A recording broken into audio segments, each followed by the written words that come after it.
ایک طلب کرنے والے نے عذاب طلب کیا جو نازل ہو کر رہے گا یعنی کافروں پر، اور کوئی اس کو ٹال نہ سکے گا، جو بلندیوں والے اللہ کی طرف سے نازل ہوگا، جس کی طرف روح القدس اور دوسرے فرشتے چڑھتے ہیں، اس روز نازل ہوگا جس کا طول 50,000 برس ہوگا۔ تو تم کافروں کی باتوں کو حوصلے کے ساتھ برداشت کرتے رہو۔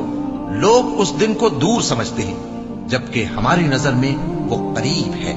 جس دن آسمان ایسا ہو جائے گا جیسے پگھلا ہوا تانبا، اور پہاڑ ایسے جیسے رنگین اون، اور کوئی دوست کسی دوست کو نہ پوچھے گا حالانکہ ایک دوسرے کو سامنے دیکھ رہے ہوں گے۔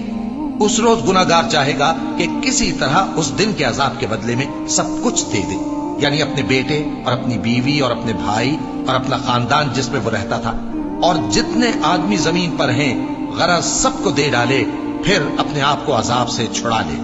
لیکن ایسا ہرگز نہیں ہوگا۔ وہ بھڑکتی ہوئی آگ ہے، کھال ادھیڑ کر کلیجہ نکال لینے والی۔